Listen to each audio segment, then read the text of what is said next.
Bueno, Egunon. Yo voy a medio dividir mi intervención en tres fases. La primera es una fase de datos. Yo desconozco lo que aquí se sabe sobre la situación del empleo de hogar, pero, no voy a emplear mucho tiempo en explicar que la situación es mala, etcétera. Yo le voy a dar primero los datos. Luego voy a hacer un poquito de historia de cómo se ha tratado al sector desde el punto de vista de los derechos laborales y de seguridad social, y luego voy a pasar a la parte de la política de este asunto. Bueno, primero los datos. En la Comunidad Autónoma Vasca, no voy a leer lo que ya se lee en estas estupendas pantallas enormes que tenéis aquí. Lo que quiero decir es que la realidad de las trabajadoras de hogar, de cuántas son, de en qué condiciones trabajan, etcétera, etcétera, permanece aún en el mundo de la investigación, en fin, fuera de los sistemas oficiales de detección de datos. Es decir, las trabajadoras de hogar no tienen registrados sus contratos de trabajo, por ejemplo. Cuando tú vas al INE o vas al Eustat o vas a donde sea, los datos sobre la realidad laboral se sacan de sistemas estadísticos que más o menos los incorporan. En hogar, la gente trabaja sin ser detectada porque el sistema voluntariamente no le quiere detectar. La gente puede estar de alta en la seguridad social, pero cuando su empleador o empleadora intenta registrar su contrato de trabajo, le van a decir que no hace falta. Bien, esto quitando además la cantidad enorme de economía sumergida que hay. O sea, la que quiere aflorar se tapa. Quiero recordar además que el Gobierno vasco tiene un mandato del Parlamento desde, se le acabó el plazo para hacer un estudio sobre cuántas son las trabajadoras de hogar, qué condiciones laborales tienen y qué necesidades están cubriendo. Se le terminó el plazo en noviembre de 2017. A demanda del Parlamento. ¿Y qué está pasando? Bueno, pasa que de vez en cuando le metemos el dedo en el ojo y conseguimos que, en concreto está siendo EH Bildu, pregunte ¿qué hay de lo nuestro? ¿Qué hay de ese estudio? La última vez que dijeron que se iba a sacar es a finales del año 2018. Estamos a las fechas que estamos. No ha salido el estudio. Y no ha salido el estudio porque los datos que voy a dar yo luego, tengo que decir que son de una estadística de la Asociación de Trabajadoras de Hogar de Vizcaya, pero que son muy precisos.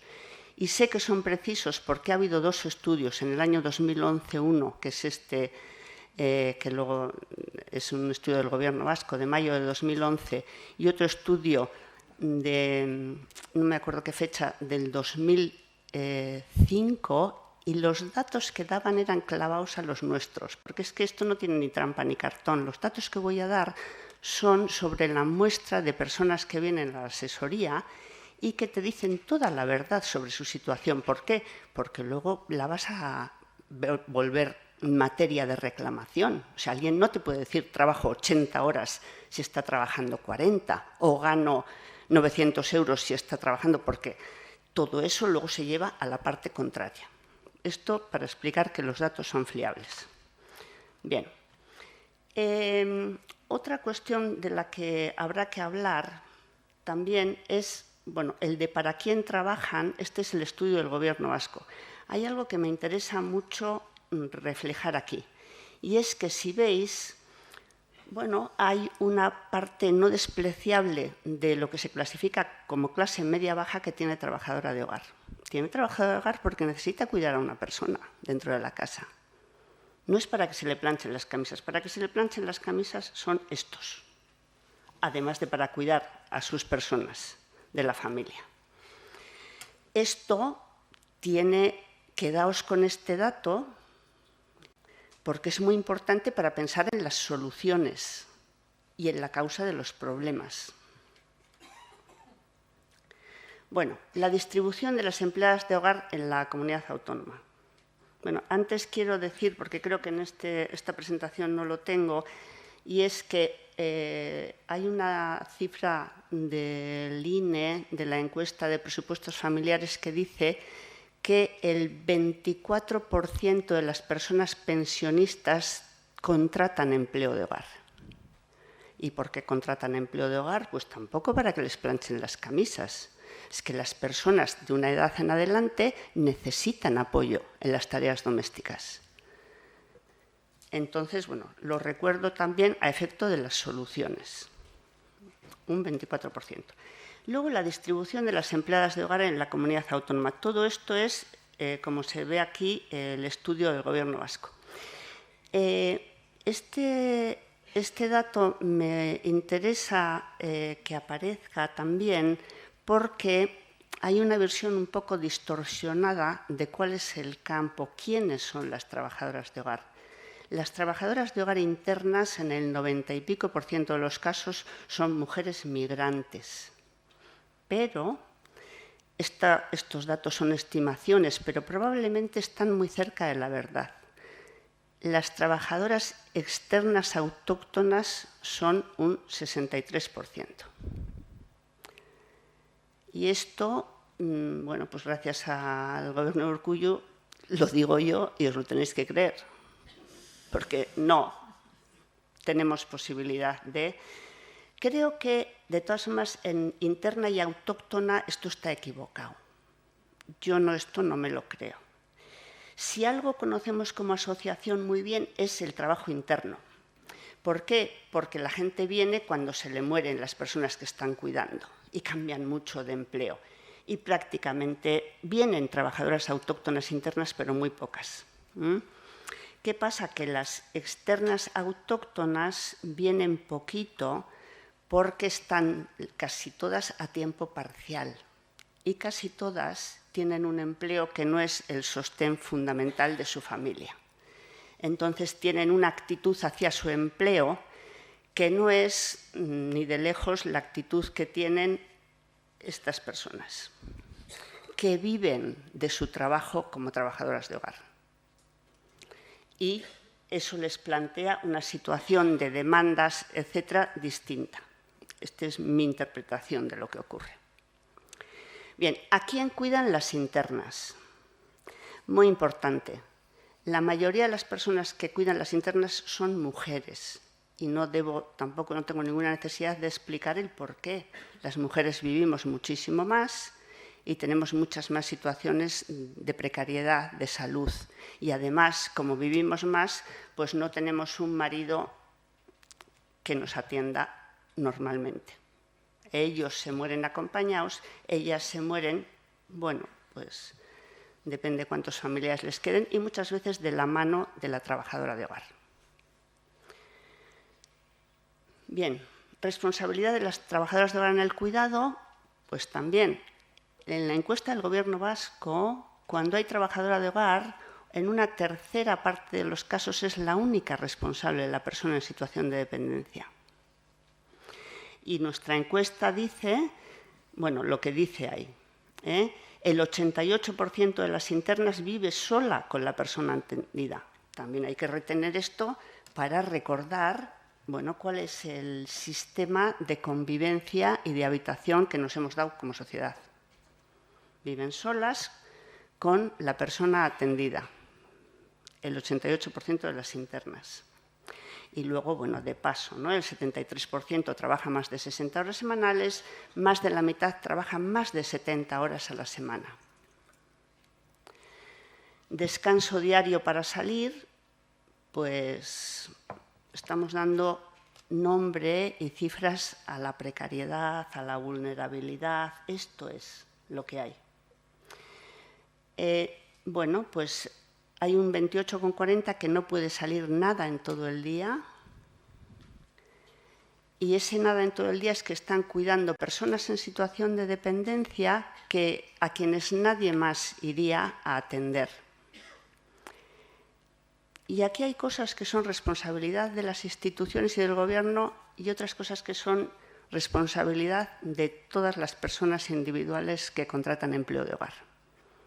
Es decir, esto se hace cuando se puede hacer, cuando tienes a alguien que no va a salir. Entonces, pues a muchas personas mayores se les deja en las manos del 100% de la trabajadora de hogar. Descanso semanal, pues no tiene nada el 21%. Bueno, veis aquí la tarta, no voy a repetir, enfatizo, se descansa poco. Y además, el amarillo es la única situación legal. Todo lo demás es ilegal absolutamente. Hay que tener 36 horas de descanso semanal o más. Descanso nocturno. Estas dos, que suman el 12%, no tienen 8 horas seguidas de sueño. Están atendiendo a personas con Alzheimer, con demencias, pero es que esto es entre 8 y menos de 10. Y esto es horarios precisos. Aquí no hay ni una punta de exageración. Bien. Entonces, hablada la situación, lo que yo voy a hablar ahora de derechos laborales, que existen, que no existen y tal. Bueno, lo primero que tengo que decir es que esta es una relación laboral a la que se le suman dos problemas. Es un trabajo de mujeres en tareas propias de mujeres. Esto duplica la probabilidad de que el panorama sea el que es. Históricamente se ha considerado un no trabajo. El concepto patriarcal del trabajo doméstico aquí, bueno, pues ha tenido una incidencia enorme. Yo, bueno, no voy a hablar de muchas cosas, pero es muy interesante porque claro, tenemos una sociedad en la que lo políticamente correcto es cada vez más importante y la gente sabe lo que no puede decir. Pero ahora voy a decir algunas frases de cuando no había corrección política y se podía decir cualquier cosa. Entonces, bueno, hay muchas, pero en el Código del Trabajo franquista, que estuvieron exceptuadas, por supuesto, porque en la República era una relación laboral de la Ley de Contrato de Trabajo, pues se justificó la exclusión de esta manera. Del trabajo del servidor doméstico no se obtiene ni inmediata ni inmediatamente un bien tangible. Su función no viene más que a llenar una necesidad en la vida privada del amo de casa. Sin la realización del trabajo doméstico, la marcha de la producción nacional no sufriría entorpecimiento o menoscabo alguno. Esto, que es la condensación ideal de la concepción del valor del trabajo doméstico en aquella época, ahora creo que también hay un poquito de eso, pero, en fin, ya se sabe lo que no se puede decir. Entonces, bueno, estamos con una relación laboral desde el año 1985. Antes la gente no tenía ningún derecho laboral. En el año 1985 lo que se hizo fue legalizar una situación que se le llamaba laboral, pero no lo era. Es decir, en el año 1985, por ejemplo, la gente tenía 40 horas de trabajo efectivo según la ley, porque eso siempre se mantiene en las formas, y luego el tiempo de presencia que pactara con sus empleadores, el que fuera. No había más límite, que había que descansar 8 horas entre jornadas. Y además era un tiempo no pagado. A veces mirando al pasado hay cosas que se dicen, ¿de verdad ha estado pasando esto? Sí. Hasta el año 2011 el llamado tiempo de presencia podía ser 8 horas diarias, además de las 8 horas de trabajo efectivo y además no pagado. Digo por dar un botón de lo que era aquella disque relación laboral. Luego se llega al año 2011, donde aparecen bastantes mejoras en la relación laboral desde el punto de vista formal. Pero claro, se empieza a leer cuáles son los derechos y claro, se te queda, dices, pero ¿de verdad existen estos derechos? Pues existen y no se cumplen. Tienen derecho a un contrato escrito con detalle del verdadero sueldo, horarios o tareas, nómina con detalle de lo que se cobra, límite de 60 horas de trabajo semanal, en fin, así, así, así. Y hay derecho al salario mínimo. Es decir, la gente que está trabajando 40 horas debería ganar 1.050 euros al mes con la prorrata de pagas.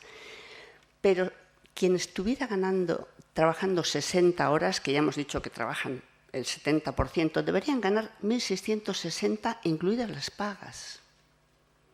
Es todo mentira, pero esto es la legalidad. Bien. Problemas, los primeros, derechos reconocidos y no aplicados. Segundo, derechos que no se reconocen. El trabajo interno existe en la medida en la que existe porque la pernocta, se le llama pernocta al contrato por el cual tienes que dormir en la casa, no tiene ningún valor económico. No tiene valor en dinero. No hay un derecho establecido a descanso diario, según la ley. O sea, la gente podría estar trabajando 12 horas diarias de lunes a viernes y luego entrar en la fase pernocta. ¿Qué pasa? Que, como es tan brutal, a la gente le suelen dejar librar 2 horas a las tardes, a la gente interna. El despido por fallecimiento o ingreso en residencia no tiene en cuenta la clase de trabajo. A veces decimos que sería importante que el empleo de hogar tuviera todos los derechos del Estatuto de los Trabajadores, lo cual es verdad, que por cierto el Estatuto de los Trabajadores cada vez da menos derechos, pero alguna referencia hay que tener. ¿Cuál es el problema? Que cuando el Estatuto de los Trabajadores dice que por fallecimiento o jubilación del empleador debes tener un mes de indemnización, claro, el problema es que esta es una relación laboral en la que tú estás cuidando a alguien 10 años, el último año o los últimos 6 meses o los últimos 3 meses le cuidas 24 horas al día y luego se te muere. ¿Qué tienes? Un mes de indemnización.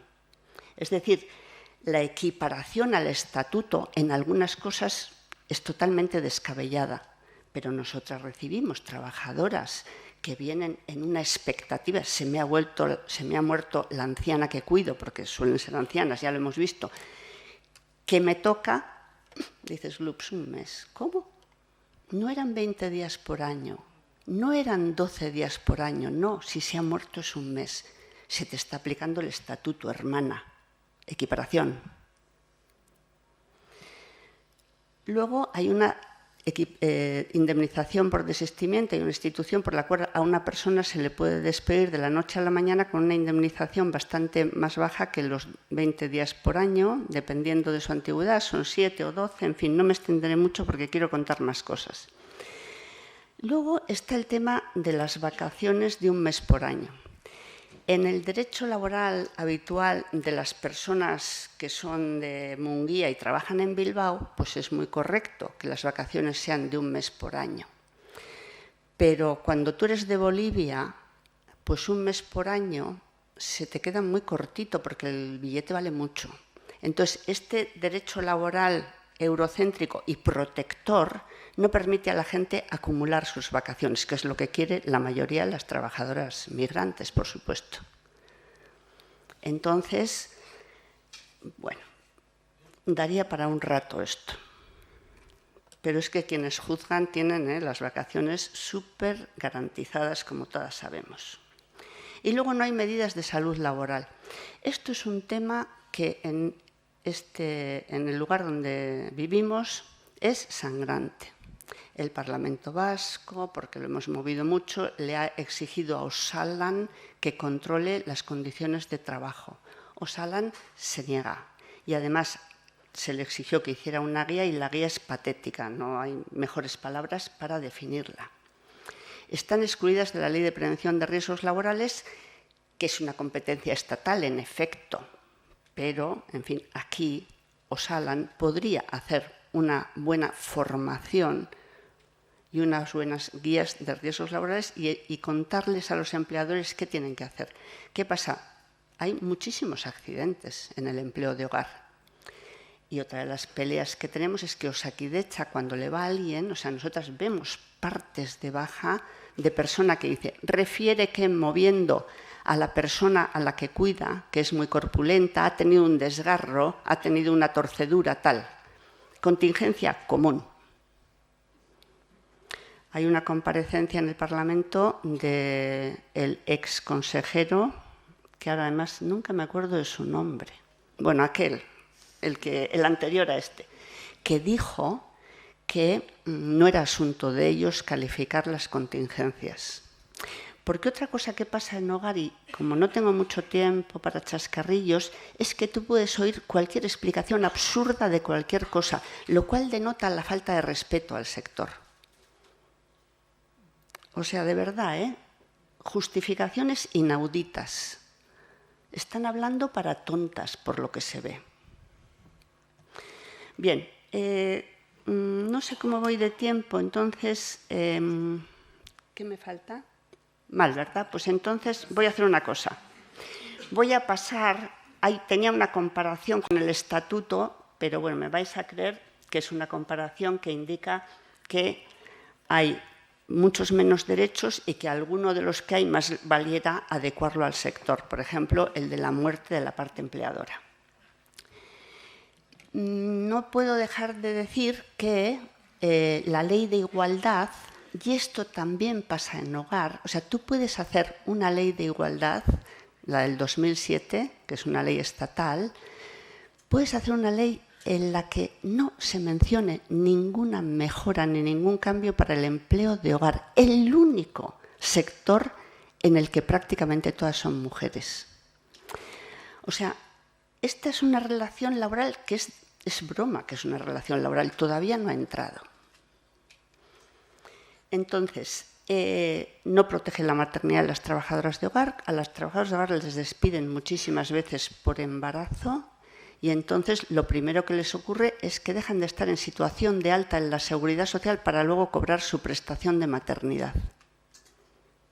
Porque como no tienen prestación de desempleo desde la cual podrían acceder a la prestación de maternidad, no pueden acceder.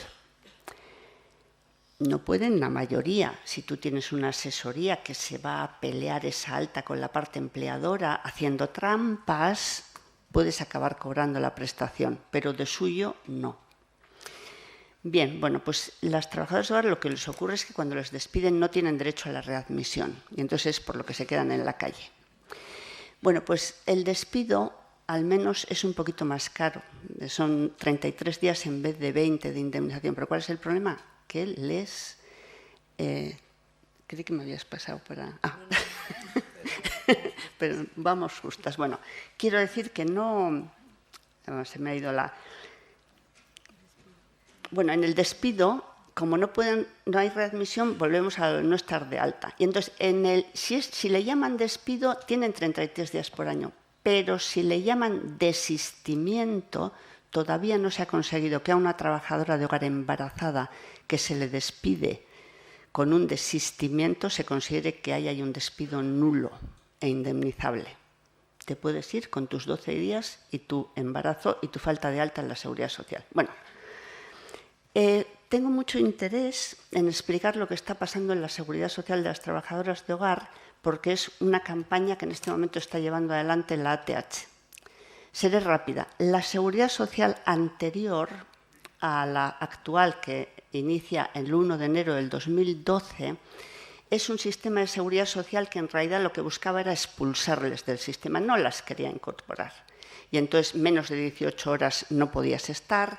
Si a partir de las 20 horas el empleador te tenía que dar de alta, pero si trabajabas para 2 empleadores y daba igual cuántas horas no podías estar de alta, tenías que ser tú, la que te diera de alta. O sea, una serie de cosas que cuando las trabajadoras venían decían, pero ¿vale para algo estar en la seguridad social? Porque además se estaba cobrando la baja de enfermedad desde el 29 día. O sea, 4 semanas la gente tenía que estar sin cobrar la baja. Y el día 29 empezaba a cobrar la baja. Pero cuando se estaba de baja por cualquier motivo, la cuota entera de seguridad social pasaba a cargo de la trabajadora. la cuota entera de seguridad social. ¿Qué pasa? Y ahora voy a ir rápido a la situación actual.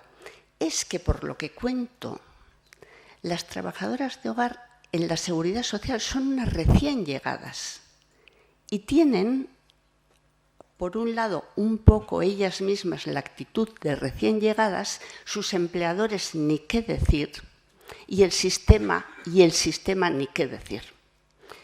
Entonces, voy a explicar rápidamente qué es esto de los tramos.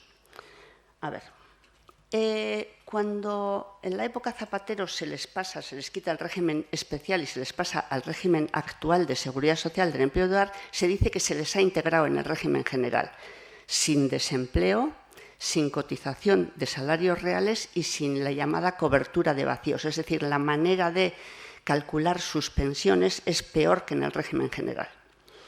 Entonces, yo no sé si alguien se acuerda de que el año pasado hubo unas luchas de trabajadoras de hogar contra la enmienda 6777. Hubo una lucha estatal bastante movida porque el PP, claro, bueno, ahí hubo un pacto con comisiones obreras en la reforma esta. El pacto con comisiones obreras, y no sé si también la UGT estuvo de acuerdo, comisiones seguro, lo que hizo fue pactar que, aunque se les integraba en el régimen general en aquella fecha, desde el 2012, los salarios reales y la cobertura de vacíos empezaban el 1 de enero del 2019. ¿Qué ocurre? Que llega el PP y dice, ni hablar, se les va a atrasar hasta el 2024. Entonces, ¿qué pasa? Que ya esto era demasiado. Y entonces hubo una lucha muy interesante de ámbito estatal de trabajadoras de hogar, que saltaban por muchas cosas más. Quiero decir, allí había mujeres migrantes que ni han soñado en tener nunca una pensión y que algunas no tenían papeles, tal, ¿no? Se salió a la calle diciendo, ya está bien, con pie en aquello, ¿no? En la enmienda. Entonces, bueno, se pacta esto, el 2019, etcétera, y ya esto no lo voy a poder contar, pero sí voy a contar esto. Vamos a ver. El sistema, cuando yo digo no se cotizaba por salarios reales, estoy diciendo que se cotiza de otra manera, por tramos. Entonces, los tramos son unas franjas de salario a las que se le adjudica un nivel de base de cotización. A ver si tengo por aquí. Sí, estos son tramos. Vamos a ver. Bueno, primero voy a explicar esto y luego lo otro. A ver. Ha habido muchos años en los que, y esto se refiere, esto quiero decir con esto, que si veis aquí, todo esto ha ido muy justito. ¿Por qué? Porque aquí ha habido muchos años en los que el salario mínimo estuvo congelado, o con un 0,1, o con un 0,5, de tal forma que, ahora voy a explicar lo que son estos tramos y las bases, la gente, cuando cambia el sistema y los empleadores van a la tesorería y dicen la trabajadora gana 800 euros, ¿qué pasa? Que durante todo este tiempo, trabajando y ganando 800 euros, la trabajadora estaba en la base máxima de cotización. Es decir, los tramos eran unas bases mínimas y máximas. Entonces, cualquiera, aunque ganara 800, aunque ganara 900, aunque ganase 1.000, estaba siempre bien cotizada, habiendo declarado un salario, por ejemplo, de 800. ¿Aquí qué pasa en el 2007? Pues que subió el salario mínimo un 8%, si alguien se acuerda. En el 2018 subió el salario base un 4% y ahora ha subido un 22,3%. ¿Qué pasa? Que llega en un momento en el que está cotizando por debajo de su salario. Y ha pasado con muchísimas. ¿Qué responsabilidad institucional, aparte del Consejo de la Tesorería? Que no le avisan a la gente de que al subir el sueldo tienen que actualizar las cotizaciones. Y no estoy hablando de problemas técnicos raros. Esto lo explica de maravilla las trabajadoras que están con nosotras en la asociación y las que se nos están acercando, que dicen, es que yo gano tal y de repente me están cotizando por mucho menos. Bueno, bien, 5 minutos para decir que otro problema que están teniendo es lo que se llama la caída de tramos. Si tú en el 2018 ganabas 500, tu base de cotización era esta. Si en el 2019 ganas 500, tu base de cotización es esta. Porque han encuadrado, y esto es pura gestión del PSOE, han hecho un encuadramiento de las bases de cotización según las cuales, por ejemplo, una mujer que ganara 750 en el 2018 tendría esta base. Pues este año tendrá esta base. Hay gente que nos ha escrito a la Asociación Empleadores diciendo, oiga, ¿por qué pago yo mucho menos de cotización este año con todo lo que ha subido el salario mínimo? Pues porque hicieron este cuadro de cotizaciones. Y podríamos decir muchas más cosas. Vamos a ver. Bueno, este es un ejemplo de caída de tramos, tal. Estamos en una campaña, digo que aprovecho porque quiero aquí sacar algún rendimiento, además de vuestro conocimiento, es toda la gente que conozca a trabajadoras de hogar a tiempo completo, les tiene que preguntar que miren cuáles son sus bases de cotización. Hay un vídeo de la ATH explicando cómo se buscan las bases de cotización. ¿Por qué? Porque están permitiendo, ya voy a dejar de hablar de seguridad social y voy a decir un poquito de política del asunto, están permitiendo que gente que está interna y de más de 40 horas cotice por menos del salario mínimo interprofesional. Lo están permitiendo a base de no hacer lo lógico, que es que si una persona consta con 40 horas, obligas a que cotice por el mínimo.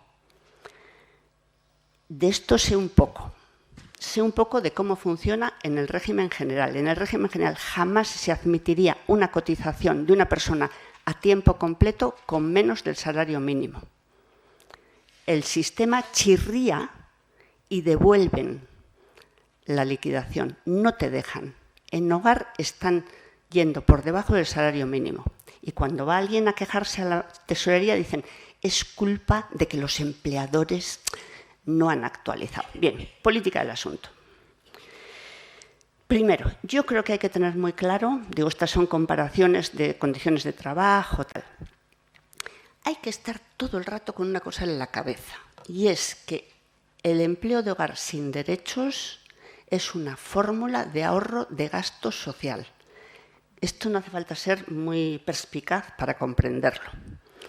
Pero además de comprenderlo, hay que tenerlo todo el rato encima de la mesa. O sea, las instituciones públicas no quieren controlar, no porque tienen un concepto equivocado de lo que es el trabajo de hogar. En este momento, desde el feminismo se ha hablado muy, en fin, suficiente para que... Y además, como también son perspicaces, saben que si tú no tienes a una persona trabajadora de hogar interna cuidando a alguien con Alzheimer o con demencia, vas a tener que darle otra solución de servicios. Entonces, bueno, no me puedo quedar, pero la diferencia de precio para el sistema de servicios sociales es brutal. Bien, reflexiones finales. A ver, primero, hay algo que no tengo puesto aquí, pero casi me interesa más decirlo. A ver, nosotras estamos muy en contra de presentar a las trabajadoras de hogar como el paradigma de las explotadas. Es decir, no. ¿Por qué? Porque muchas no están en las condiciones que describo y porque acaba siendo un pequeño estigma. Es decir, me podría poner aquí a decir, yo que trabajo en la universidad, sobre situaciones de explotación en la universidad y de sumisión y de servidumbre de la persona que está necesitada de hacer una tesis doctoral, de la persona que está necesitada de una beca tal, de ta. Y salarios muy bajos, la gente que está a tiempo parcial. Quiero decir que hay que deshacerse un poquito del tópico aquí.